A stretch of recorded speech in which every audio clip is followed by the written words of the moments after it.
میری سرکار کے دالان تک لے چل. تھوڑی سی آواز نگاہوں کو میری سرکار کے دالان تک لے چل. مقدر پھر مجھے ایوب کے مہمان تک لے چل. نگاہوں کو میری سرکار کے دالان تک لے چل. مقدر پھر مجھے ایوب کے مہمان تک لے چل. میرے روزے وہاں افطار کرنے کی تمنا کر, کبھی تو مسجد نبوی کے دسترخوان تک لے چل. میرے روزے وہاں افطار کرنے کی تمنا کر, کبھی تو مسجد نبوی کے دسترخوان تک لے چل. قاری روشن زماں صاحب ظاہری طور پر ان کی آنکھوں میں روشنی نہیں ہے کہ وہ حضور کے عاشقوں کو دیکھ پائیں, مگر وہ دل کی آنکھوں سے اللہ کا شکر ہے کہ آپ کو دیکھتے ہیں, حضور کی نعتیں پڑھتے ہیں بڑی محبت اور عقیدت کے ساتھ میں. اللہ انہیں حضور کی نعت کے صدقے میں عمر خضری کا صدقہ عطا فرمائے. حضور کی نعت پڑھنے والوں کی تعداد اگر ان کے جیسی دیکھی جائے تو پورے ہندوستان میں بے شمار لوگ پائے جاتے ہیں. ایک مظفر پور میں پیدا ہوا تھا جس نے کہا تھا کہ ایسا میرے حضور کئی بار ہو گیا, آنکھیں تھی بند آپ کا دیدار ہو گیا. پڑوسی ملک پاکستان کا ایک بڑا عظیم شاعر گزرا ہے جس کا نام تھا اقبال عظیم, جس نے شعر کہا تھا بہت پرانا, مدینے کا سفر ہے اور میں نمدیدہ نمدیدہ, جبھی افسردہ افسردہ قدم لغزیدہ لغزیدہ. 7 بار مدینے شریف بلایا گیا. کتنی بار؟ 7 بار مدینے شریف بلایا گیا. جب آخری وقت مدینے شریف جانے کی تیاری میں تو وہاں کے لوگوں نے کہا کہ اقبال عظیم آنکھوں میں روشنی نہیں ہے, گنبد خضرا کیسے دیکھو گے؟ آنکھوں میں روشنی نہیں ہے, مدینے شریف کا ایئرپورٹ کیسے دیکھو گے؟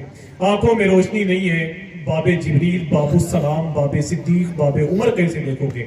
تو اقبال عظیم نے اپنے گھر سے نکلتے ہوئے کراچی ایئرپورٹ تک پہنچتے ہوئے اس نے ایک شعر کہا تھا کہ آخری وقت ہے کیا رونقیں دنیا دیکھوں. دیکھیں 70-80 سال کا وجود لے کر وہ کراچی ایئرپورٹ پہ کھڑا ہوا تھا یہ کہتے ہوئے. اس کی آنکھوں میں روشنی نہیں تھی, لوگ تانے دے رہے تھے, اقبال عظیم تم وہاں جاؤ گے تو کیا کرو گے, کیا کہو گے؟ تب اقبال عظیم نے شعر پڑھا. شکریہ, جس کو پہنانا ہو پہنا دیجیے. ماشاءاللہ. نعرہ تکبیر, نعرہ رسالت, نعرہ رسالت, مسلک اعلیٰ حضرت شہزادہ سرکار غوث العظم حضور سید شہزاد صاحب قبلہ. ماشاءاللہ. اب بتائیں آپ کو, اقبال عظیم کی آنکھوں میں روشنی نہیں, کراچی شہر سے نکل کر ایئرپورٹ پہ پہنچتا ہے, لوگ تانے دیتے ہیں اقبال عظیم آنکھوں میں روشنی نہیں, 80 سال عمر ہو گئی, کیا کرو گے مدینے شریف میں جا کر؟ سنیں قاری عبدالحمید صاحب. تب اقبال عظیم نے ایک شعر پڑھا تھا, آخری وقت ہے کیا رونقیں دنیا دیکھوں. آخری شعر سن کر جس زمین پر بیٹھے ہوئے وہاں سے آواز آ سکتی ہے تو آپ کیوں نہیں بول سکتے میرے بھائی؟ آخری وقت ہے کیا رونقیں دنیا دیکھوں, اب تو بس ایک ہی دھن ہے کہ مدینہ دیکھوں. آخری وقت ہے کیا رونقیں دنیا دیکھوں, اب تو بس ایک ہی دھن ہے کہ مدینہ دیکھوں. تقریباً 4.5 یا 5 گھنٹے کے سفر کو طے کرنے کے بعد میں وہی اقبال عظیم جب مدینہ شریف آتا ہے, اس کے قدموں کے نشان جب حرم شریف کے اندر داخل ہوتے ہیں تو ایک پاکستانی نے اس سے کہا کہ اقبال عظیم کراچی شہر کو چھوڑنے کے بعد آ گئے تم مدینہ شریف, اب یہ بتاؤ کہ آنکھیں نہیں ہیں تو گنبد خضرا کیسے دیکھو گے؟ آنکھیں نہیں ہیں تو ریاض الجنہ کیسے دیکھو گے؟ آنکھیں نہیں ہیں تو صدیق اکبر کی محبت کی علامت کیسے دیکھو گے؟ آنکھیں نہیں ہیں تو باب جبریل کیسے دیکھو گے؟ آنکھیں نہیں ہیں تو جنت البقیع کیسے دیکھو گے؟ تو اسی اقبال عظیم نے مدینہ شریف کے در و دیوار کو تھام کر کے ایک شعر پڑھا تھا, آخری وقت ہے کیا رونقیں دنیا دیکھوں. تھوڑی سی اس کی آواز تو کم کر دو. آخری وقت ہے کیا رونقیں دنیا دیکھوں. اگر اس شعر پر آپ نہیں بولے تو پورے گاؤں والوں آپ کبھی نہیں بول پائیں گے حضور کے نام پر. آخری وقت ہے کیا رونقیں دنیا دیکھوں, اب تو بس ایک ہی دھن ہے کہ مدینہ دیکھوں. میرے مولا میری آنکھیں مجھے واپس کر دے تاکہ اس بار میں جی بھر کے مدینہ دیکھوں. میرے مولا میری آنکھیں مجھے واپس کر دے تاکہ اس بار میں جی بھر کے مدینہ دیکھوں. ارے میرے بھائی بہت پیسے آپ نے شروع سے دے دیے ہیں, اب تو بیٹھ کے سن لو. اعظم بھائی اچھے لوگ ہیں سب, شعر ہی پڑھنے میں غنیمت ہے.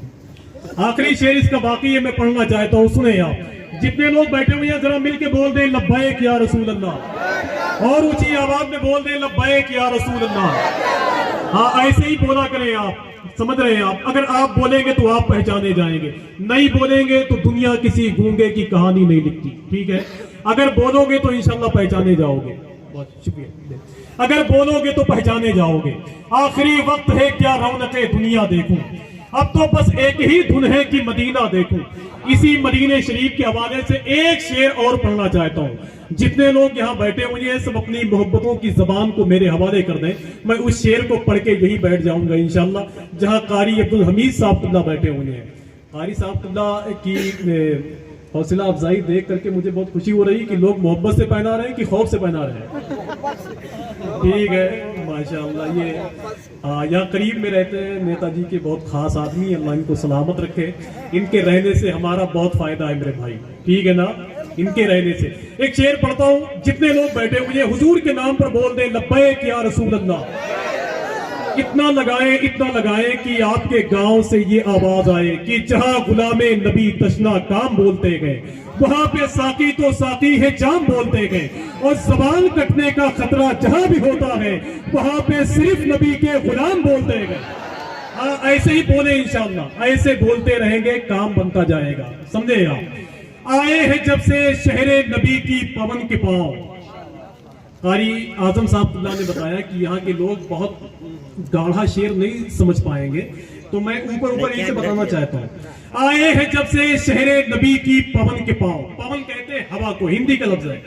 آئے ہیں جب سے شہر نبی کی پون کے پاؤں, اور ٹکتے نہیں زمین پہ میرے چمن کے پاؤں. اور سرکار میری قبر میں آئیں گے اس لیے اچھی طرح لپیٹنا اندر کفن کے پاؤں. سرکار میری قبر میں آئیں گے اس لیے. یہاں سے تقریباً 3500 کلومیٹر کے فاصلے پر وہ زمین حرم ہے جس کو دنیا مدینہ شریف کہتی ہے, جس کو دنیا مدینہ شریف کہتی ہے. بادشاہوں کو لوگوں نے اس دربار میں جھاڑو لگاتے ہوئے دیکھا ہے. امام حسین امام حسن کو اسی دربار میں لوگوں نے کھیلتے ہوئے دیکھا ہے. اب آپ کو فیصلہ طے کرنا ہے کہ امام حسین اچھے ہیں یا جنت کے پھول اچھے ہیں. اگر امام حسین اچھے ہیں تو جنت کے پھول کے بارے میں کیا کہیں گے؟ آخری شعر پڑھ کر دیکھنا چاہتا ہوں. اتنی آواز سے بولے لبیک یا حسین. ہاتھوں کو اٹھا کر بولے لبیک یا حسین. اور بھی کے بولے لبیک یا حسین. ارے میرے بھائی, اگر سجدوں میں تڑپ ہے تو حسین کا صدقہ ہے. ٹھیک ہے, کسی کو وقت کا راضی بنا کے رکھا ہے, کسی کو دین کا غازی بنا کے رکھا ہے. میرے حسین کے کربوں بنا ایک سجدہ زمانے بھر کو نمازی بنا کے رکھا ہے. اگر بات سچی ہو تو آخری شعر سن کے بتائیے گا. آئے ہیں جب سے شہر نبی کی پون کے پاؤں, اور ٹکتے نہیں زمین پہ میرے چمن کے پاؤں. اور سرکار میری قبر میں آئیں گے اس لیے اچھی طرح لپیٹنا اندر کفن کے پاؤں. اور باغ ارم کے پھول بھی اتنے ہنسی نہیں جتنے ہنسی ہے میرے حسین و حسن کے پاؤں. باغ ارم کے پھول بھی اتنے ہنسی نہیں جتنے ہنسی ہے میرے حسین و حسن کے پاؤں. جتنے ہنسی ہے میرے حسین و حسن کے پاؤں. جتنے ہنسی ہے میرے حسین و حسن کے پاؤں.